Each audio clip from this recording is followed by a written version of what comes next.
Graça e paz a todos, sejam bem-vindos, amém. Quem tem motivo de estar alegre com Jesus, diga amém. Amém. Aleluia. Queridos, você que tem a sua Bíblia, abra comigo no livro de 2 Timóteo. Eu quero compartilhar uma palavra com os irmãos e eu tenho ministrado ao decorrer dessa semana sobre um tema: a operação do erro. Repita comigo: a operação do erro faz com que eu acredite nas mentiras. Queridos, acreditar em mentiras logo faz com que nós nos tornamos pessoas incrédulas. A incredulidade, ela vai tomando uma forma, uma dimensão tão grande na nossa vida, que ao mesmo tempo que em parte nós cremos, não como a Bíblia diz que em parte cremos, em parte profetizamos, mas em partes nós cremos e outras nós não cremos, deixamos de acreditar por uma série de fatores ao qual nós estamos inseridos no mundo de sistemas pecaminosos, sistemas mundanos, doutrinas e ensinamentos que nos levam a acreditar que o erro e a mentira é a melhor opção. Alguns dias atrás eu estive atendendo um casal e o marido achava melhor ir embora para não fazer as filhas e a esposa sofrerem. As pessoas pensam assim, mas mudança de atitudes, de caráter, de pensamento, aquele homem não queria. Observe que muitas vezes existe um ditado que os fins justificam os meios. Na verdade, quando esse ditado ele é aplicado, não importa a forma em que a gente vem alcançar objetivos, os fins acabam justificando os meios, mesmo que os meios sejam de forma errada.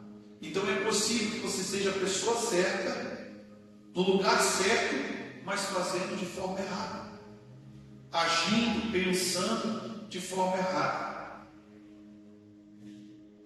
No capítulo 3 do livro de 2 Timóteo, Paulo orienta e alerta o seu discípulo, o pastor Timóteo, um jovem pregador da palavra de Deus. No capítulo 3, versículo de número 1, ele fala assim: saiba-se isto, porém, que nos últimos dias sobreviriam tempos difíceis, pois os homens serão amantes de si mesmos, gananciosos, presunçosos, soberbos, blasfemos, desobedientes a pais e mães, ingratos, profanos, sem afeição natural, irreconciliáveis, caluniadores, sem domínio de si, cruéis, sem amor para com os bons, traidores, atrevidos, orgulhosos,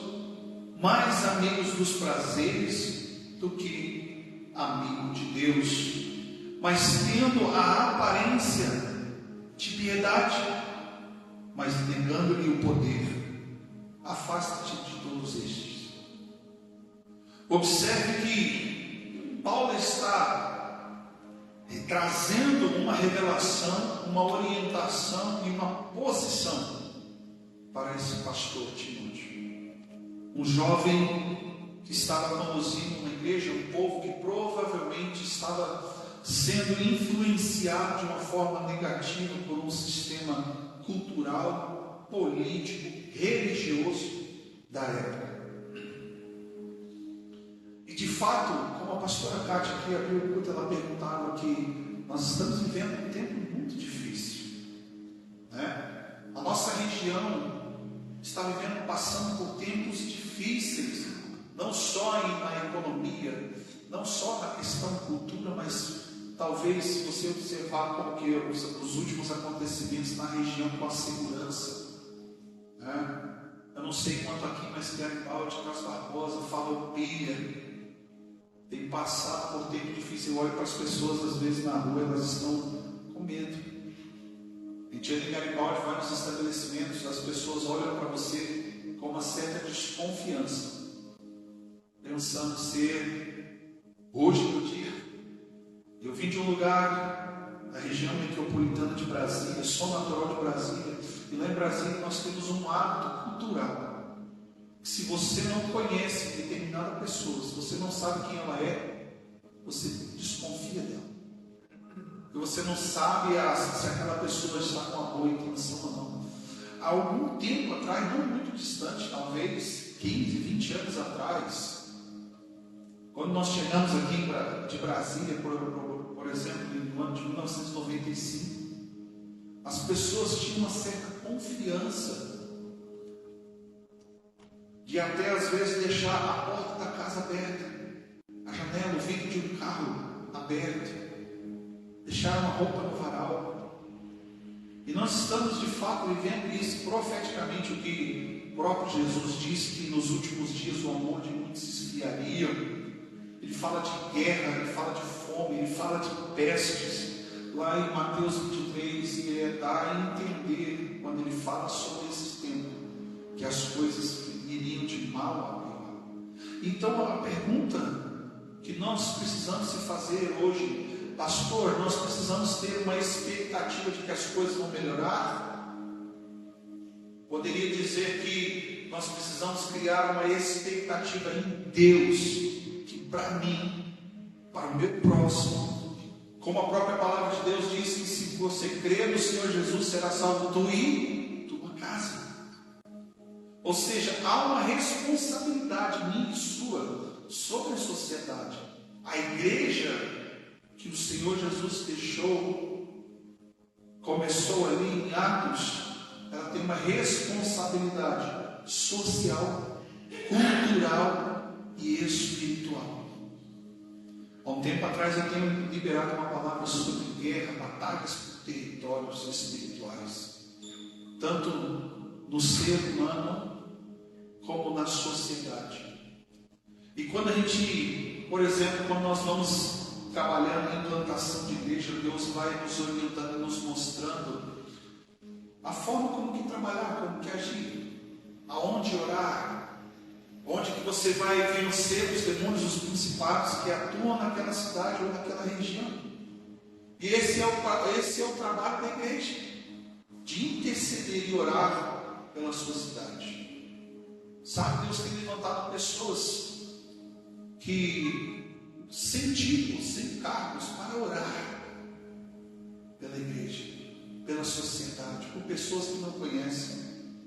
E Paulo está dizendo aqui, Timóteo, nos últimos dias vão vir tempos difíceis. Ele não está falando só da igreja, ele está falando de toda uma sociedade que está corrompida, que está com a sua mentalidade totalmente voltada para o ego, o bel prazer.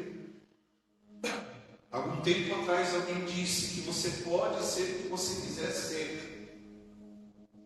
E se nós olharmos essa frase à luz da palavra de Deus, a Bíblia diz claramente o que você pode ser, o que você é, o que você tem.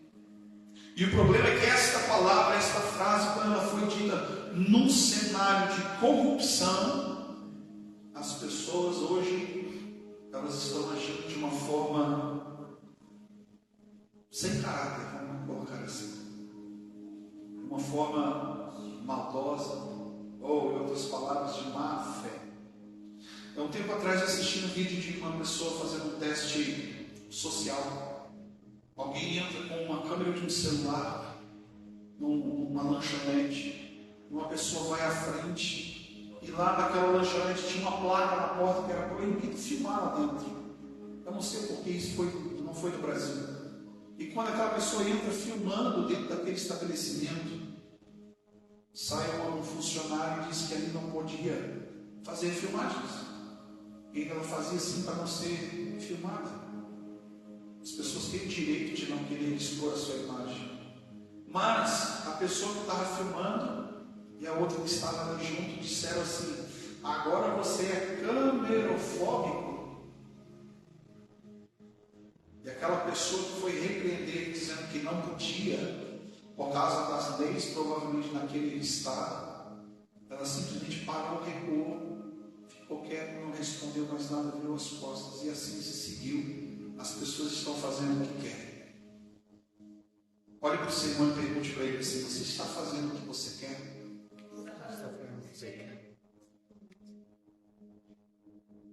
Tem gente que acredita que faz o que quer. Paulo, no capítulo 7 do livro de Romanos, ele diz assim: o que eu faço, não entendo. Porque o que eu quero fazer, não faço. O que eu não quero fazer, eu estou fazendo. Eu vou perguntar de novo: você está fazendo o que você quer fazer? Porque o querer, como ele mesmo diz, o querer fazer o certo está em mim. Mas o pecado, ao qual ele é escravo, não permite que ele faça aquilo que ele quer fazer. Porque o que ele quer fazer é vontade da palavra, que não diz sentido, o Espírito que habita dentro dele. Mas ele está aprisionado, ele diz que ele é escravo do pecado. Quando ele começa a entender isso, ele começa a entrar em um conflito, em uma batalha.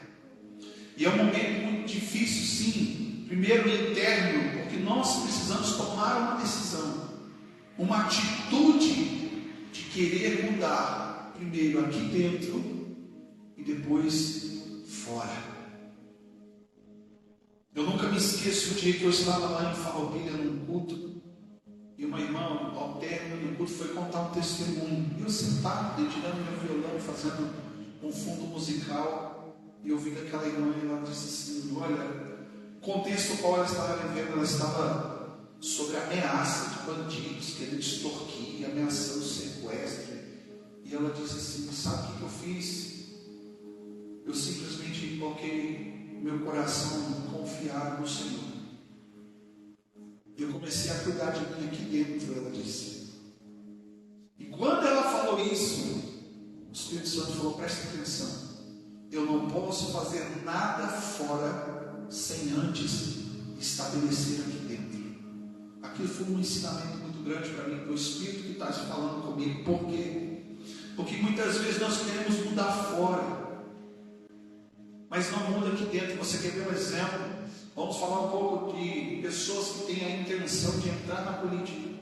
Tudo começa com a boa intenção, sim ou não? Vamos ajudar o desfavorecido, o pobre, o necessitado, não é?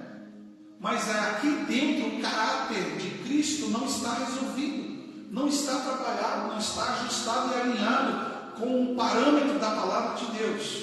E quando ele entra, facilmente ele se corrompe.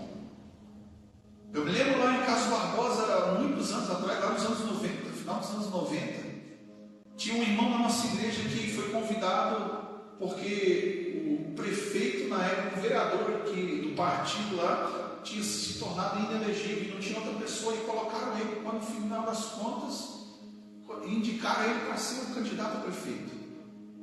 E ele ficou surpreso, ele veio pedindo oração, e a gente estava orando, o pastor Guilherme orando por ele, e ele entrou. Se tornou prefeito de Caso Barbosa. Só que passado logo no primeiro ano de mandato, nós fomos embora para Brasília, e passou um tempo. O pastor Claudemir trabalhava no Ministério das Comunicações ali em Brasília. Ele era um assessor direto do ministro das Telecomunicações na época. Não sei se pode falar, mas deixa eu falar o nome do cidadão, só porque está transmitindo, tá? E esse ministro, ele tinha uma pilha de processos para apenas assinar coisas que já estavam praticamente enquadradas, ajustadas com a lei, a regulamentação de rádios, né?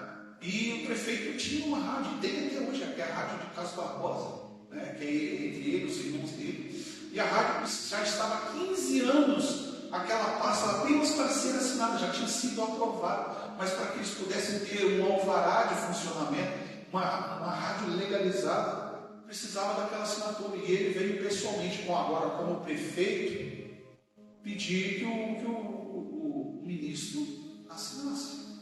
Fica mais fácil, né? você sendo um cidadão comum, apenas um empresário, chegar diante de um político, pode ser que alguma coisa aconteça, mas agora na qualidade de prefeito, acho que as coisas melhoram um pouquinho, sim ou não? E essa foi a intenção dele. E quando ele chega lá no Ministério das Comunicações em Brasília, quem ele encontra o pastor Claudemir, secretário, assessor do ministro. E quando ele se abraça e reconhece que aquele prefeito ele trouxe, não porque ele tinha a intenção de comprar, mas ele diz assim: pastor, infelizmente nós, para podermos conseguir aprovar as coisas, tanto projeto social para trazer benefício para os municípios, para trazer benefício para as crianças, para a educação, para a segurança, ninguém faz nada se você não entrar no sistema de corrupção, de pagar, de trazer favores. O prefeito tinha vindo com um monte de presentes, ofereceu, ele queria dar presentes até para o pastor Claudemir. E o pastor Claudemir disse assim para ele: olha, meu irmão, tu me conhece, deveria saber que eu não faço esse tipo de coisa. Você não precisa pagar e subornar para que eu faça o meu trabalho. Ele foi lá, pegou o processo, colocou na mesa do ministro. No dia seguinte estava resolvido 15 anos de paralisia, vamos dizer assim, de processo que estava parado. Sabe quando alguém vem e coloca ali na mesa da pessoa, e a pessoa vai colocando uma coisa em cima da outra, e vai acumulando e não se resolve, o negócio fica esquecido no tempo. Sabe? E ali o prefeito marcou, fez um almoço, sentado, conversando, a gente começou, e ele diz assim: olha, eu me arrependo amargamente de ter entrado na política. Eu perguntei para ele por quê. Ele disse: porque tudo o que a gente quer fazer, do que diz governo estadual, governo federal, até mesmo no município, e quando você vai colocar uma lei, você depende dos vereadores assim. E tudo que a gente vai fazer, alguém quer alguma coisa em troca. Ninguém faz por livre, espontânea vontade ou de boa fé. Sabe, queridos, e essa é uma realidade. Eu falo isso, eu vim de um lugar que tudo funciona na base de propina. Você quer que as coisas aconteçam, você vai lá, tá, entra no processo, pega o protocolo, no dia seguinte você está com o telefone contato daquela pessoa que pegou o teu projeto. O teu processo vai passar na frente porque você vai dar alguma coisa para alguém fazer o trabalho que ela já deve fazer. E quando a gente olha aqui, Paulo está falando para um tempo ao qual Timóteo estava vivendo, mas profeticamente falando que esses últimos dias é o que nós estamos vivendo agora. Eu quero fazer uma pergunta para você: quem aqui não acredita que Jesus está voltando, que a vinda iminente de Jesus está muito próxima, mais próxima do que a gente pode pensar e imaginar? Eu acredito de todo o meu coração, dada a realidade mundial. Não posso te dizer que vai ser mês que vem, não posso dizer para você que vai ser hoje, não posso dizer quando que vai ser, mas eu tenho convicção no meu coração que Jesus está voltando. E quando nós precisamos olhar para essa realidade que se vive, tempos difíceis, homens que amam a si mesmo, uma supervalorização de si mesmo, tem um nome para isso, chama-se ego, orgulho, vaidade. A pessoa se torna soberba. Aí a sequência, olha que vai chamando uma coisa depois da outra: a ganância, presunçosos, soberbos, blasfemos, desobedientes a pais. O que acontecia com você quando você desobedecia teu pai na tua infância? Bicho pegava, não é verdade? O teu pai falava uma na terceira, e olha lá que era quando o pai era muito bom, na terceira vez o bicho pegava. Hoje você fala com os filhos. Eu vi uma cena assim que deu vontade de pegar e bater não na criança, bater nos pais. Uma criança, a mãe falando, o pai falando, e ela simplesmente pegou, foi perto da pia, virou as costas, levantou a mão e disse assim: não fala comigo. Eu parei assim com o garfo, assim, vontade de apertar o garfo lá nas orelhas do pai e da mãe. Não fala comigo porque eu não vou te ouvir. E eu, como?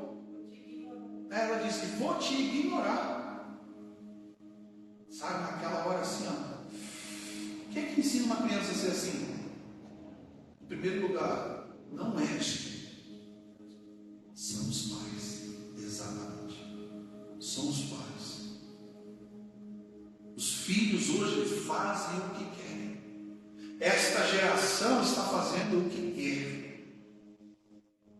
Eu vi um podcast de um pastor contando que o avô dele, quando começou a trabalhar, ele andava 15 quilômetros para ir a pé para o trabalho e voltava 15 quilômetros a pé. E quando o pai dele começou a trabalhar, ele conseguiu comprar um cavalo.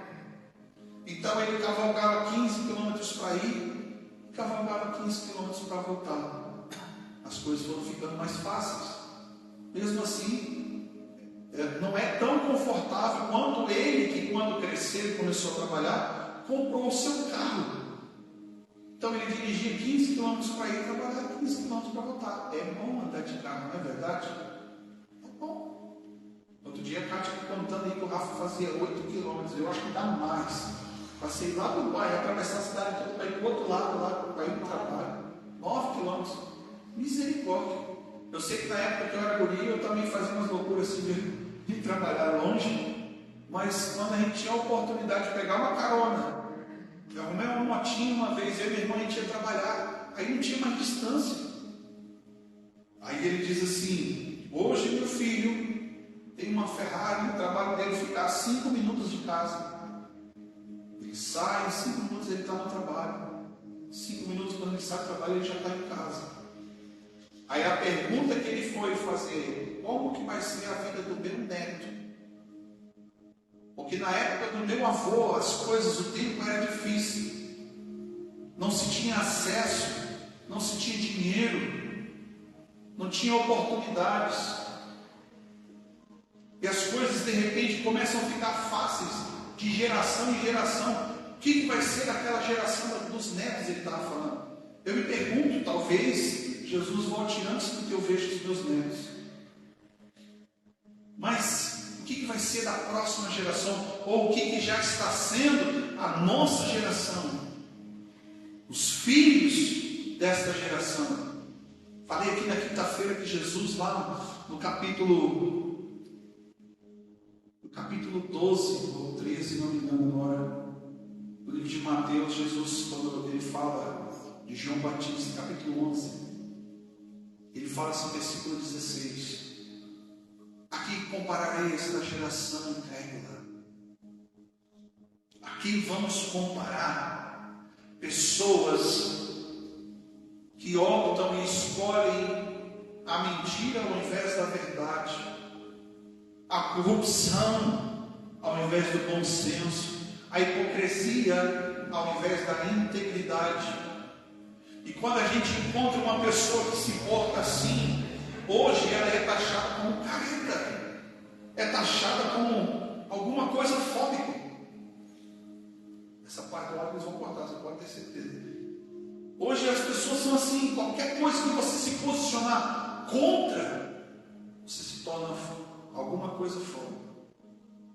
Porque se perderam valores.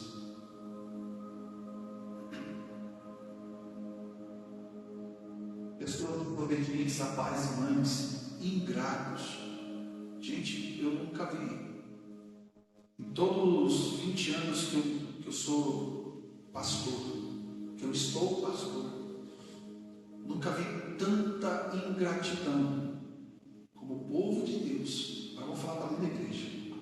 Nunca vi tanta ingratidão no meio do povo de Deus. As pessoas te tratam do jeitinho brasileiro. Como é que é o jeitinho brasileiro?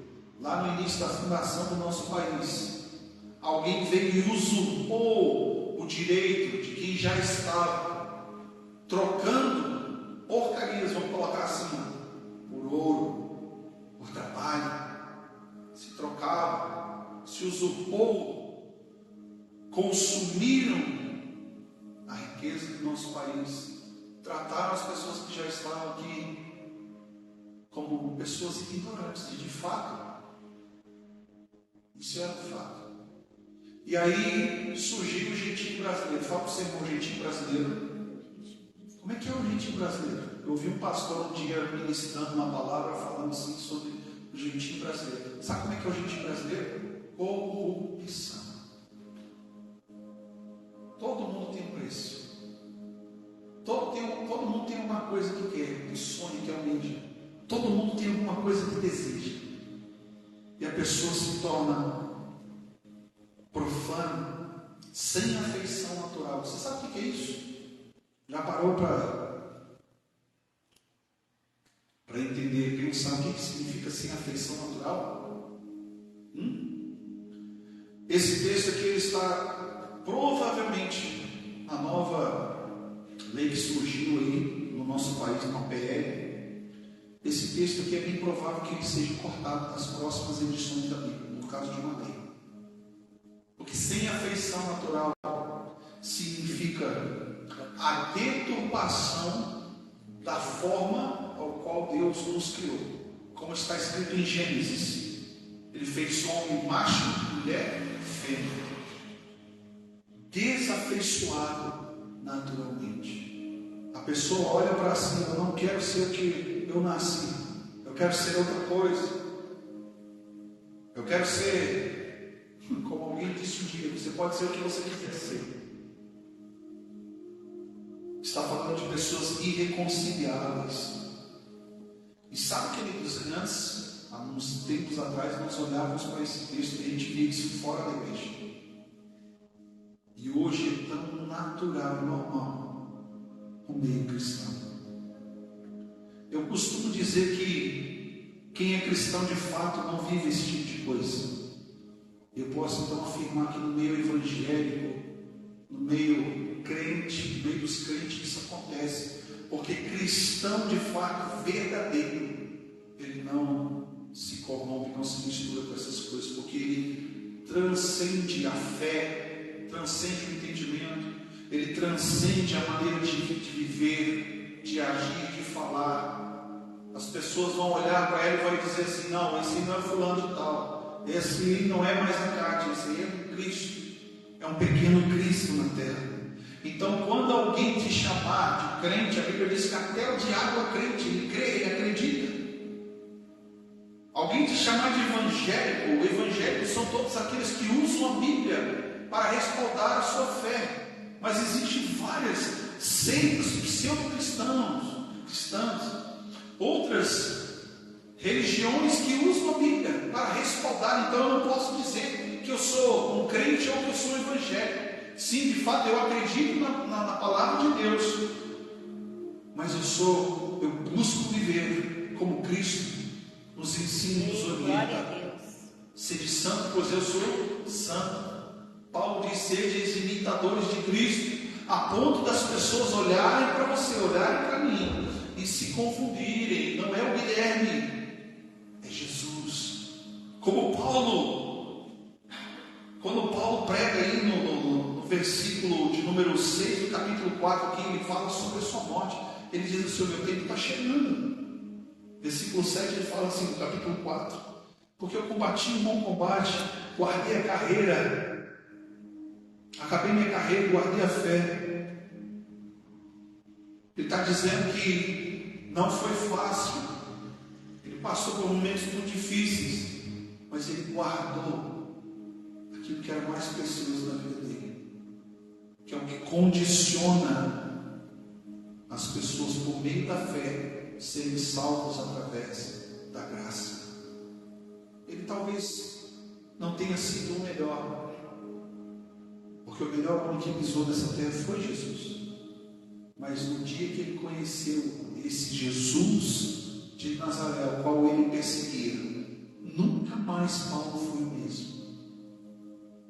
O seu coração mudou, o seu entendimento mudou, as suas ações, as suas atitudes foram mudando gradativamente. E ele começa a se tornar não só um homem que será salvo, mas ele começa a se tornar alguém que dá orientação e fundamentos para a igreja que Cristo deixou. Ele começa a trazer estrutura, ele começa a trazer doutrina, ele começa a trazer verdades que confrontam o caráter do ser humano.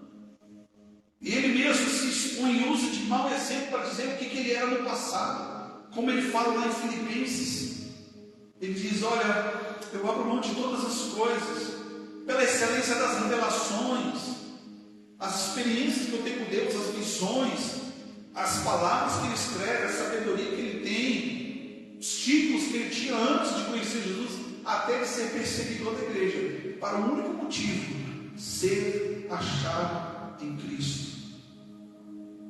Que as pessoas não só olhem para ele e vejam Cristo, mas que ele possa ver e reconhecer nele mesmo que Cristo vive em mim, como ele disse: já não sou eu mais quem vive, mas Cristo vive em mim. Ou seja, a responsabilidade de mudar uma família, de mudar uma sociedade, é minha, é sua, é da igreja do Senhor, são dos pais, é da família.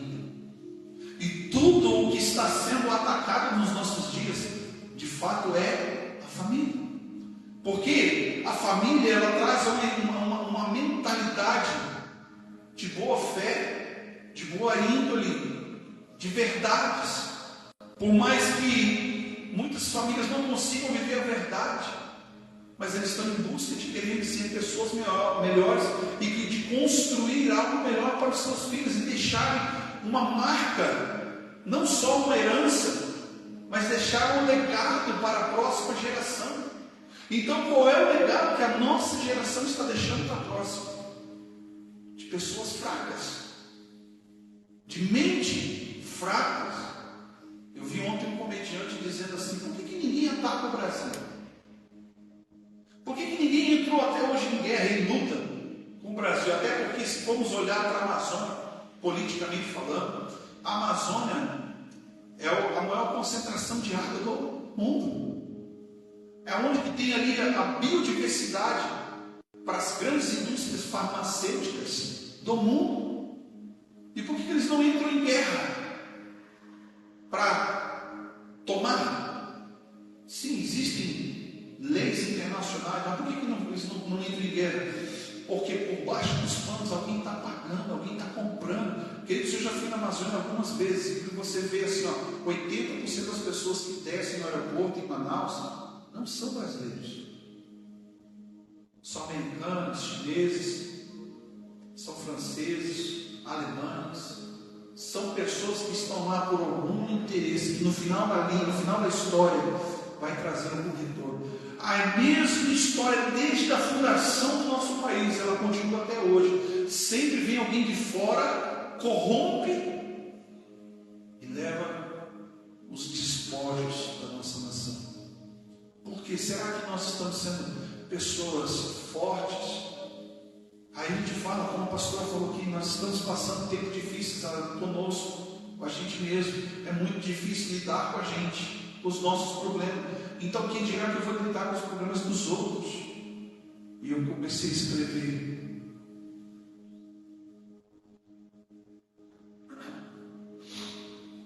Eu citei aqui, eu escrevi 4 motivos pelo qual uma sociedade, o povo de Deus é destruído, o povo se corrompe, como a Bíblia diz. Quando não há profecia, o povo se corrompe. Quando o povo não conhece a palavra e nem o poder de Deus, o povo perece. Fala para o teu irmão. Quando não há profecia, o povo se corrompe.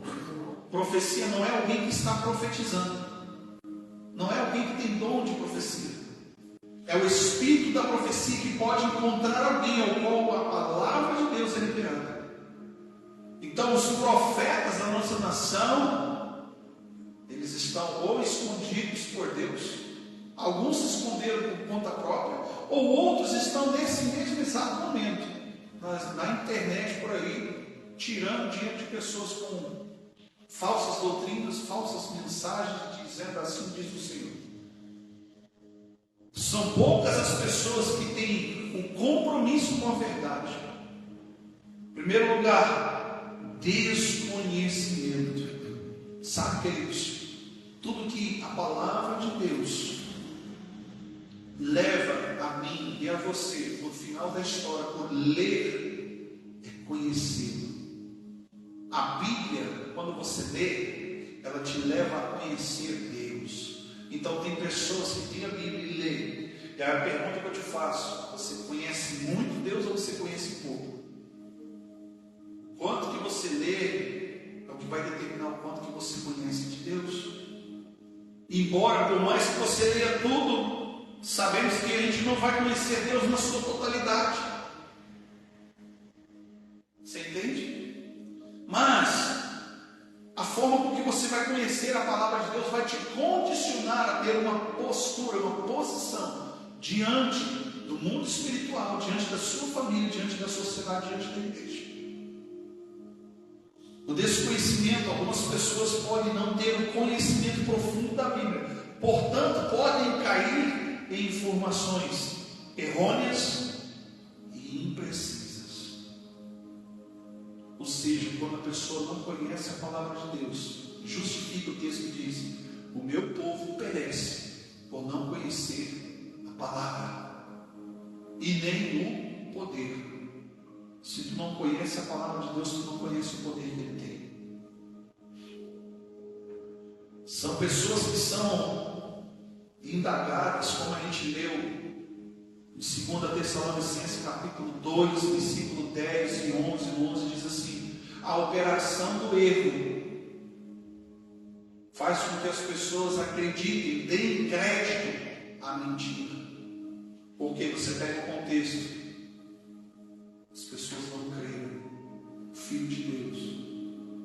As pessoas estão deixando de acreditar que Jesus vai voltar. As pessoas estão deixando de acreditar no ministério. Estão deixando de acreditar na igreja. Estão deixando de acreditar naquilo que Jesus morreu para proporcionar vida.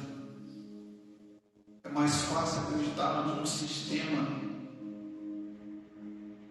cultural, político está dizendo, do que acreditar naquilo que a palavra de Deus está dizendo. Faz assim, respira fundo. Respira fundo, queridos, porque é uma sensação que a gente tem que a gente está indo de mal a pior. E é verdade. Mas eu tenho esperança, sabe por quê? De todas as eras, de todas as civilizações, de todos os povos que existiu na face da terra, que trouxeram culturas, que trouxeram as ricas ciências, que trouxeram medicina, trouxeram pensadores, passaram-se as eras, as civilizações, mas a palavra de Deus permanece, porque Ele é fiel, Ele zela pela sua palavra. E sabe por que já mudaram a Bíblia? Nosso país, as próximas edições vão vir com a Bíblia com algumas alterações por causa de uma lei. Sabe por que estão mudando essas leis? Para que ninguém seja confrontado com a verdade, porque é propício para a época que nós estamos vivendo. Sabe qual é o problema? Que a igreja do Senhor se posiciona com indiferença a respeito disso. Tem gente que diz: pastor, eu não concordo que a igreja se misture e se envolva com política. Tira a história de José da sua Bíblia. Tira a história de Moisés da sua Bíblia. Tira a história, os livros das histórias dos juízes da sua Bíblia. Os livros de reis da sua Bíblia. Porque ali demonstra governo, demonstra uma política que não é da terra, mas é uma política do céu. Valores dos céus. Isso fica claro quando Jesus, na oração dele, ele fala assim: venha o teu reino. Ele está dizendo: venha a maneira com que os céus governem sobre a terra. Mas a gente está vivendo nessa época. Homens amantes de si mesmo. Eu quero ler para você um texto aqui no capítulo 4 mesmo, do 2 Timóteo, no versículo de número 3. Olha só. Olha o que Paulo continua dizendo aqui, ó. Porque virá um tempo não suportarão a sã doutrina. Que tempo é esse? Se não este que nós estamos vivendo, onde que o governo do nosso país está intervindo em tirar da Bíblia textos que confrontam a sã doutrina, o ensinamento daquilo que diante de Deus é correto ou incorreto. Sobrevirá um tempo em que não suportarão a sã doutrina. As pessoas, olha só, mas tendo coceira nos ouvidos. Sabe o que isso me lembra?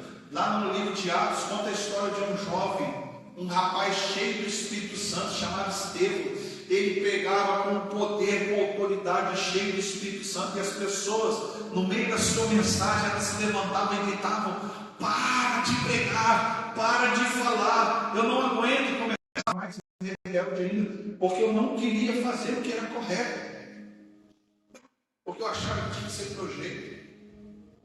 Eu vivia dizendo para mim e para todos: eu tenho domínio, eu sei o que eu estou fazendo.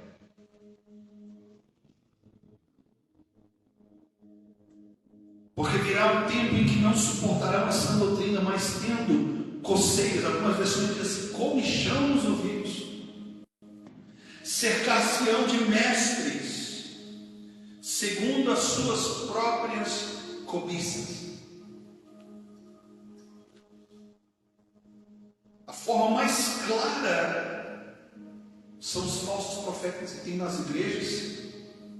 A forma mais clara são as pessoas que estão indo atrás de doutrina de homens e doutrina, ventos de doutrinas de demônios na internet. Porque eles vão se acercar, olha só, de mestres segundo a sua própria cobiça.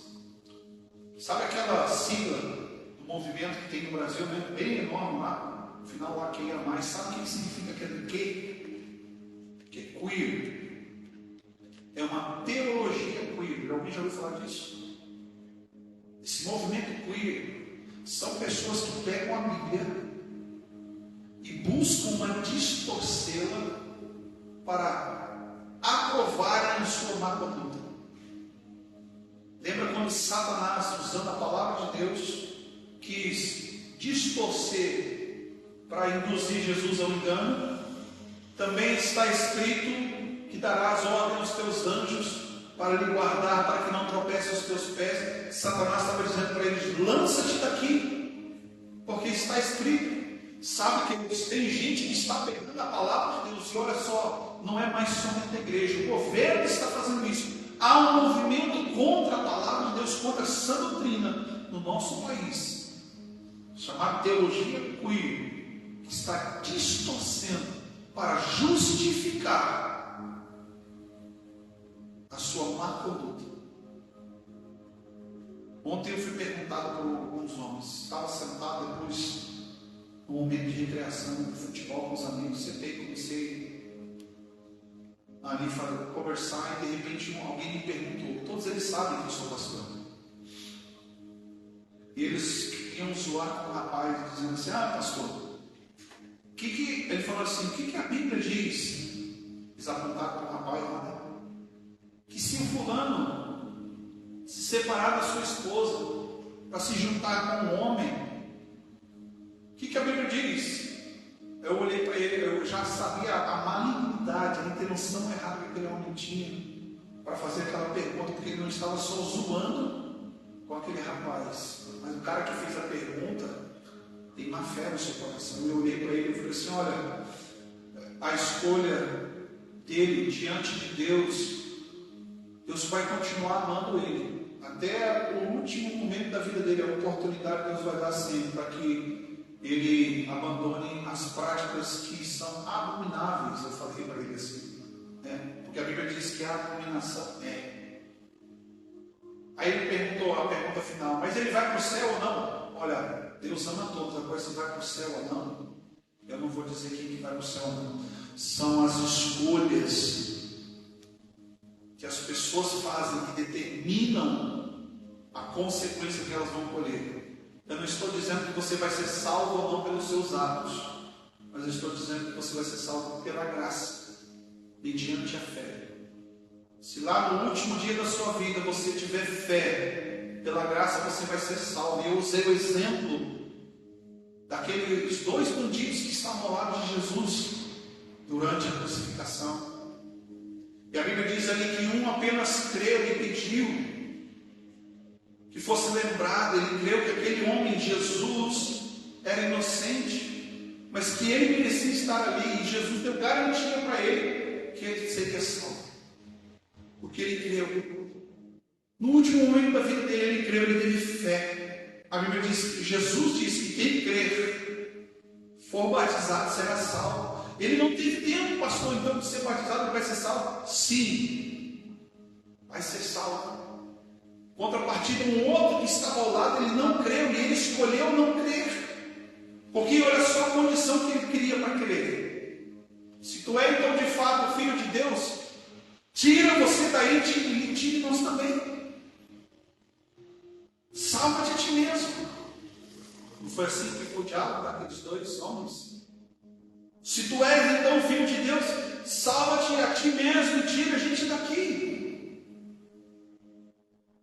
Então tem pessoas que escolhem baseado no que vai receber de volta, mas compromisso não tem. O da direita escolheu ser salvo, o da esquerda não escolheu ser salvo. E aí a gente olha para esse texto de pessoas que vão estar se cercando de mestres para agirem segundo as suas próprias doutrinas. Eu ouvi um pastor hoje falando assim, que quando Roma aderiu ao cristianismo, houve um concílio de Nicéia, e ali coisas que eles não queriam mudar na sua conduta, agregaram-se livros que são chamados apócrifos na Bíblia, para que se aprovasse tal doutrina, tal conduta. E observe, a operação do erro faz com que as pessoas acreditem em mentiras. É mais fácil acreditar em mentira. É mais fácil a gente empurrar uma mentira para as pessoas, porque elas acreditam facilmente. Eu, pastor Big, atendemos durante 2 anos e meio no ex-centro espírita, que graças a Deus fechou, lá em Verdade. E durante muito tempo, se nós tivéssemos má fé, nós poderíamos pedir o que a gente queria para aquelas pessoas, elas pagariam. Tinha um homem que estava acostumado, cada vez que ele vinha por mês, cada vez que ele vinha, ele pagava 3, 4 mil reais, apenas para ser ouvido por um charlatão que tirou ao longo de um tempo 1.480.000 daquele cara. E aquele homem sai dali acreditando que alguma coisa ia acontecer.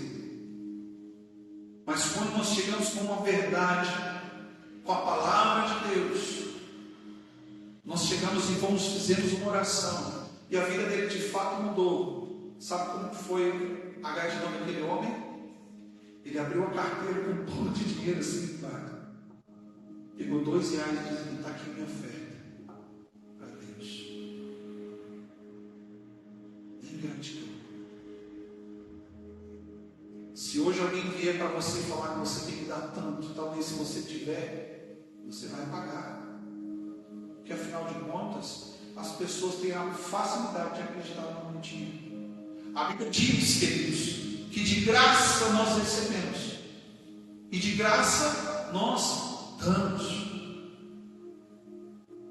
Compreende? Se alguém vier para você, se algum dia algum pastor dizer que você tem que pagar um preço para receber uma bênção, foge deles. Se esse dia acontecer, pelo menos eu acho que eu não vou estar aqui, mas foge, porque esses homens não estão da parte de Deus. Eu vou te falar bem real, bem a realidade, bem diretamente. Cercar-se-ão de mestres segundo as suas próprias cobiças, e recusarão dar ouvidos à verdade, voltando-se para acreditar em fábulas, crendices. queridos, não sou eu que estou dizendo, é a palavra de Deus. Versículo 5, para encerrar aqui nesse texto, ele fala assim: tu, porém, ser sóbrio. Sabe o que é ser sóbrio? É estar muito bem consciente, acordado, atento, alerta para tudo que está acontecendo, tanto dentro de você como ao seu redor. Seja sóbrio, sofre as aflições, faça a obra de um evangelista, cumpre bem o teu ministério. Segundo tópico, viés pessoal. O que é isso? São os teus ideais. Por incrível que pareça, dentro da casa de Deus tem gente que pensa diferente da Bíblia, pensa diferente do que o pastor está ensinando da Bíblia, pensa diferente do que deve ser a igreja, né? Nós vimos conversando no carro, não é assim que a igreja tem que ser. Algumas pessoas pensam diferente. É possível que algumas pessoas escolham acreditar e propagar interpretações distorcidas e manipuladas da Bíblia para se adequar à sua própria crença e convicção pessoal. A Bíblia diz, dá nome para isso: insensatez. Pessoas que não se ajustam, não se adaptam ao ambiente, não se adaptam à doutrina, são confrontadas com a verdade, elas não querem mudar. Então o que elas fazem? Elas tentam fazer com que todos se adaptem a ela e mude para a forma com que ela pensa e acha que deve ser. A ciência dá outro nome para o insensato.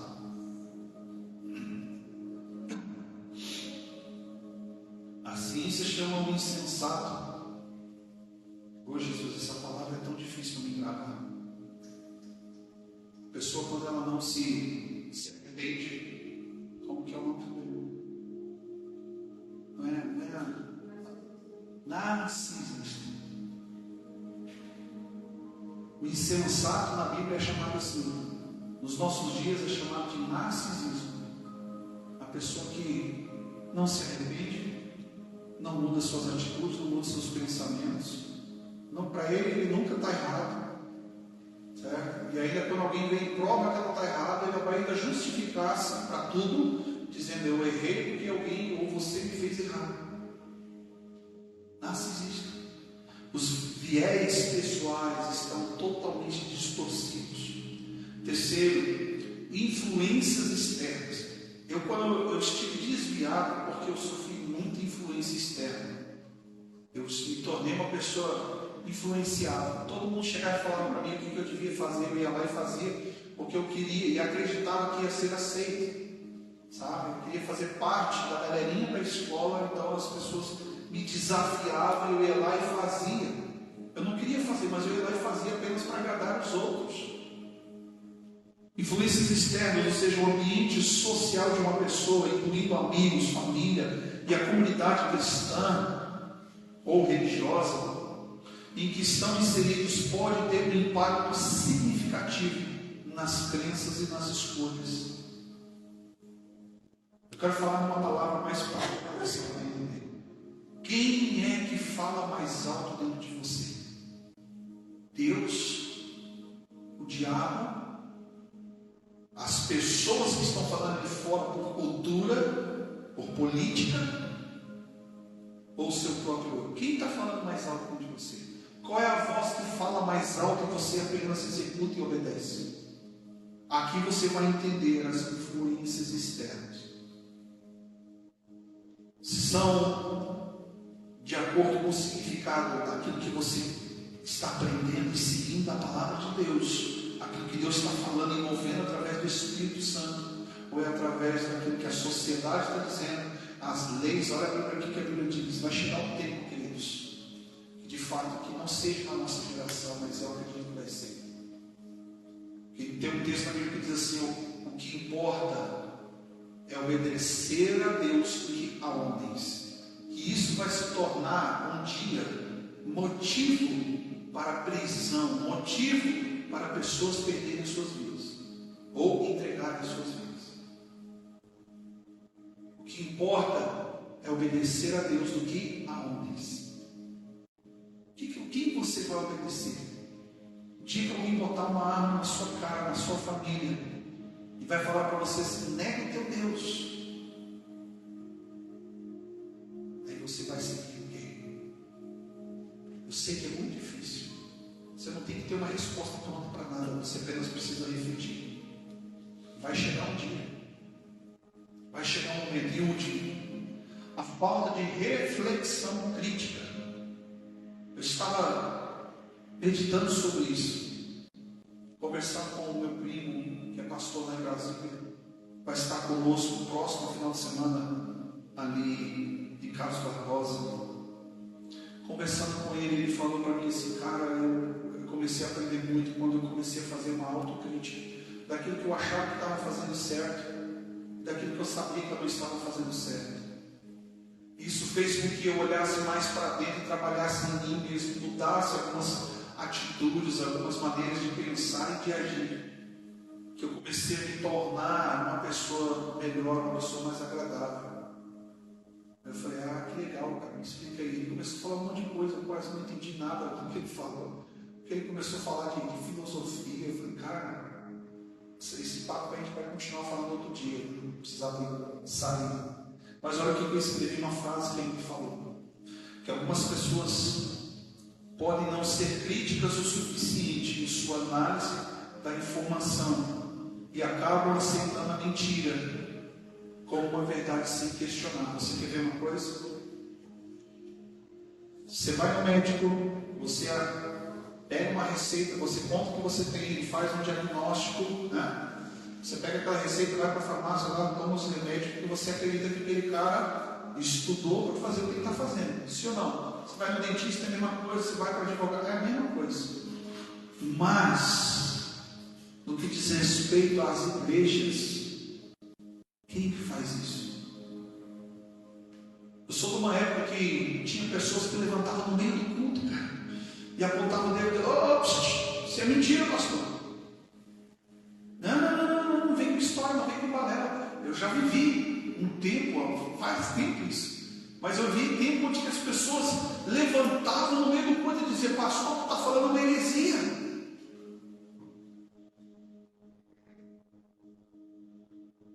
Pessoas que quando ouvem a mensagem, ouvem a palavra, se você não pegar isso que você está recebendo e ouvindo hoje, e não ir para a tua casa e passar a semana meditando, fazendo uma reflexão crítica sobre o que você está recebendo e ouvindo da palavra de Deus,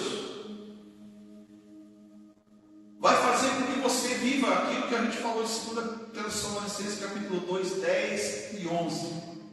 A operação do erro te condiciona a você dar crédito à mentira, e a tua vida se torna uma bola de neve de problemas. Vive de erro em erro, de problema em problema, nada se resolve. Você precisa parar um pouco e se questionar, e também ser questionador daquilo que você está recebendo. Na Bíblia diz que existia um povo chamado os bereanos. Sabe o que eles faziam? Um dia alguém chegou e começaram a falar para eles da palavra de Deus, começaram a dizer que Jesus era o Messias, começaram a ouvir a mensagem. Eles: peraí, como é que essa conversa comigo não? Vamos pegar a Bíblia aqui, vamos conferir. Bom, se está escrito, amém. Você tem o hábito de conferir aquilo que você ouve?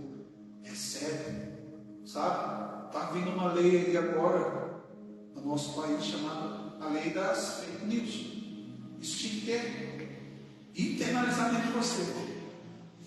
A lei da falsidade da palavra de Deus que estão trazendo para você, ao qual você primeiro ouve a informação e vai direto na fonte para saber se aquilo que você está recebendo de fato é verdadeiro e genuíno da parte de Deus, se alguém não está distorcendo, tentando te levar para um engano. E eu finalizo essa mensagem com a palavra uma frase de um grande pregador. Ele diz assim: que o castigo de Deus para a humanidade, para os falsos cristãos, são os falsos profetas. Esse é o castigo de Deus para quem é falso cristão. Sempre vai ter falsos profetas. Se tem falsos profetas, é porque tem falsos cristãos. Se tem gente que está vivendo no erro, na mentira, é porque tem gente que compra e que acredita nessa mentira. Sabe, querido, você é responsável pela verdade na tua vida, porque você já recebeu, ela está aí nas tuas mãos. Levanta aí quem tem a Bíblia. Você é responsável pela verdade que você vive. Amém? Vamos colocar de pé. Eu quero orar com você.